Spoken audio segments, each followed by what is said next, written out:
بسم اللہ الرحمن الرحیم، السلام علیکم ایوری ون، کیسے ہیں آپ لوگ؟ ٹھیک ٹھاک ہیں؟ آج کی سب سے جو بڑی بریکنگ نیوز ہے، جس کے لیے جو بہت حیران کن ہے، جس کے میرے لیے الفاظ نہیں ہیں،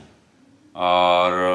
میں اس کو پراپر طریقے سے ایکسپلین ہی نہیں کر سکتا کہ یہ کتنا ہمارے ملک کے لیے، یہ کتنا بڑا فال ہے ہمارے لیے، یہ کتنی ہمارے لیے شرمندگی کی بات ہے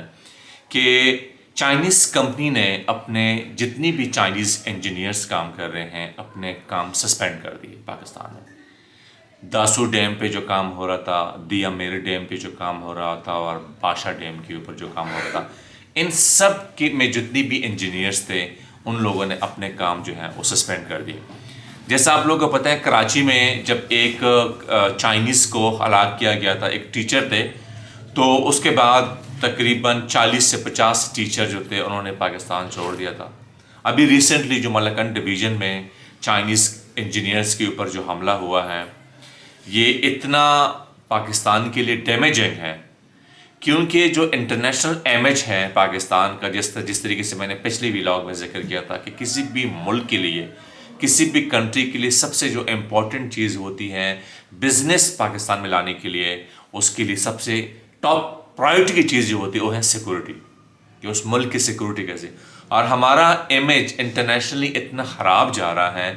کہ چائنیز جنہوں نے سی پیک میں تقریباً $70 بلین انویسٹ کیے، اور ہم اس کو پراپر طریقے سے سیکورٹی بھی پرووائڈ نہیں کر سکتے۔ تو یہ بہت زیادہ انفارچونیٹ بات ہے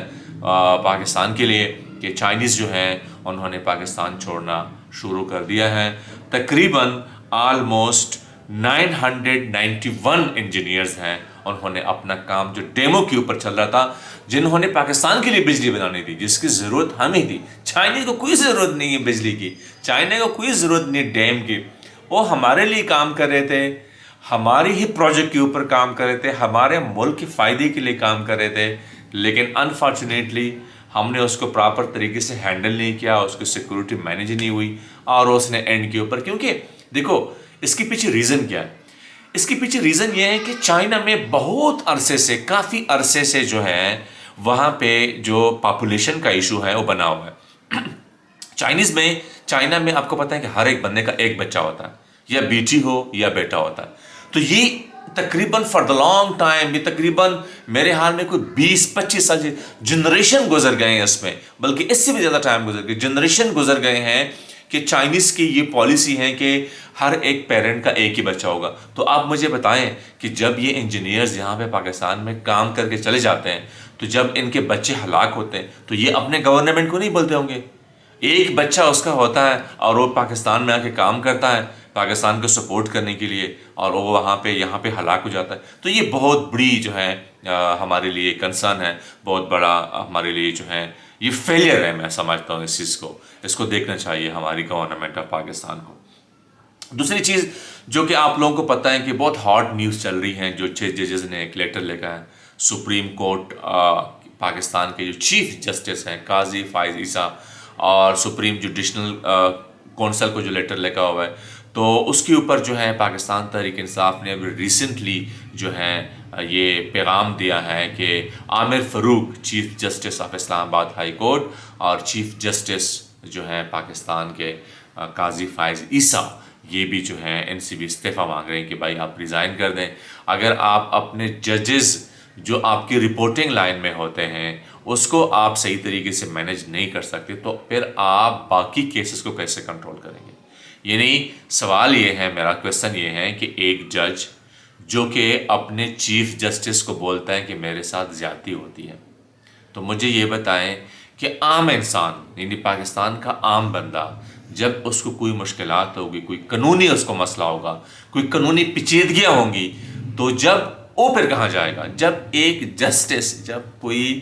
مطلب آپ دیکھیں نا کہ اسلام آباد ہائی کورٹ پاکستان میں، آپ کو پتہ ہے نا کہ سب سے بڑی جو پاور ہے وہ سپریم کورٹ ہوتے ہیں، اس کے نیچے جو کورٹس ہوتے ہیں ہائی کورٹ ہوتے ہیں، جو ہمارے اسلام آباد میں ایک ہائی کورٹ ہے، پنجاب میں لاہور میں ایک ہائی کورٹ ہے، سندھ میں ایک ہائی کورٹ ہے، بلوچستان میں ہے KPK میں، اس کے نیچے پر لوور جوڈیشری کام کرتی ہے۔ لیکن سوال یہ پیدا ہوتا ہے کہ اس میں جو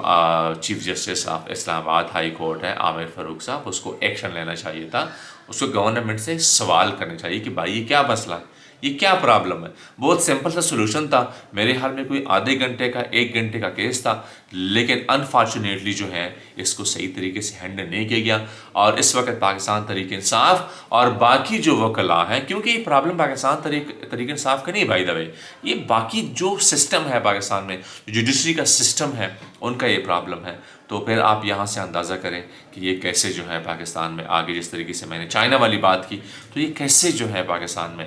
بہتری ہوگی، پاکستان آگے جائے گا۔ آج کافی لوگوں کی ملاقاتیں ہوئی ہیں پاکستان تحریک انصاف کے جو چیئرمین ہیں عمران خان کے ساتھ اڈیالہ میں، تو اس کے ساتھ ایک اسپیشل جو ملاقات کی، سلار سلطان زئی نے ایک ملاقات کی ہے، جو بلوچستان سے عمران خان نے اس کو سلیکٹ کیا ہوا تھا اور بہت بڑے مارجن سے جیت گیا تھا، لیکن انفارچونیٹلی فارم 47 نے پھر اس کو ہرا دیا۔ تقریباً جو تھے بلوچستان میں پاکستان تحریک انصاف نے کافی اچھی جو ہے پرفارمنس شو کی تھی انتخابات میں، اس 2024 کے انتخابات میں، لیکن فارم 47 کی وجہ سے جو ہے نا تحریک انصاف کو کچھ بھی نہیں ملا، اور وہاں پہ جو ہے پیپلز پارٹی کی حکومت جو ہے قائم کی گئی۔ تو سلار سلطان زئی آج عمران خان کے پاس گئے، اس نے کہا کہ عمران خان بہت حشاش بشاش تھے، ہی واز ویری ویل، وہ بالکل ٹھیک ہے، صحت اس کی ماشاءاللہ بہت اچھی ہے۔ سلار سلطان زئی نے یہ جو میں بات کر رہا ہوں، یہ کیوں میں کر رہا ہوں، اس کے پیچھے ریزن کیا ہے؟ وہ یہ کہہ رہے ہیں کہ عمران خان کو اتنی انفارمیشن تھی ہمارے بلوچستان کی کہ اتنی انفارمیشن ہمیں بھی نہیں تھی، حالانکہ عمران خان صاحب جیل میں ہیں فرام لاسٹ 240 days۔ تو سلطان زئی کہہ رہے ہیں کہ عمران خان کو ہر چیز پتہ تھی کہ کس طریقے سے الیکشن ہینڈل کیا گیا بلوچستان میں، اور کس بندے کی کیا پرفارمنس رہی ہے، تو یہ ساری جو انفارمیشن تھی وہ خان صاحب کے پاس موجود تھی۔ اس کے علاوہ جو چوتھی جو نیوز ہے وہ یہ ہے کہ پاکستان جو ہے اس وقت جو حالات چل رہے ہیں پاکستان کے افغانستان کے ساتھ، ہمیں تو سب سے پہلے مسئلہ تھا ہمارے یہ مشرقی بارڈر کے اوپر انڈیا کے ساتھ، لیکن ابھی ہمیں مغربی بارڈر کے اوپر بھی اس چیز کو مینیج کرنا ہے۔ تو اس سلسلے میں جو ہے ہمیں چاہیے کہ ہماری جو مسلم کنٹری ہے افغانستان کے ساتھ مل بیٹھیں، ان کے ساتھ ڈسکس کریں۔ یہ دیکھو ہمارے اپنے مسائل ہیں، ہمارے اپنا برادر ملک ہیں، باؤنڈریز لگتی ہے ہماری ان کے ساتھ۔ تو جس طریقے سے انڈیا کے ساتھ ہم چاہتے ہیں کہ فردر ہماری جو بزنس ہو وہ بحال ہو، تو میں یہ سمجھتا ہوں، میرا ایک مشورہ ہے گورنمنٹ آف پاکستان کو کہ آپ لوگ افغانستان کے ساتھ اپنے مسائل کو حل کریں۔ افغانستان کوئی دشمن نہیں ہے پاکستان کا، اس میں آپ لوگ انیشیٹو لیں، ان کے ساتھ آپ لوگ بیٹھیں، ڈسکس کریں۔ دیکھو افغانستان کو دنیا کے سپر پاور امریکہ، نیٹو، انہوں نے نہیں ہرائے، 20 سال تک جنگ لڑتے رہے، $3 ٹریلین جو ہیں ضائع کیے، $3 ٹریلین پاکستان کے اوپر جو قرضہ ہے نا یہ 50 ارب ڈالر کا، اور امریکہ نے 3000 ارب ڈالر جو ہے وہ صرف اس جنگ میں انویسٹ کیے تھے افغانستان میں، لیکن پھر بھی وہ نہیں جیتے تھے۔ تو میرا سوال یہ ہے، میری اپنی حکومت سے ریکویسٹ ہے کہ یہ ہمارے اپنے مسئلے پڑوسی ممالک ہیں،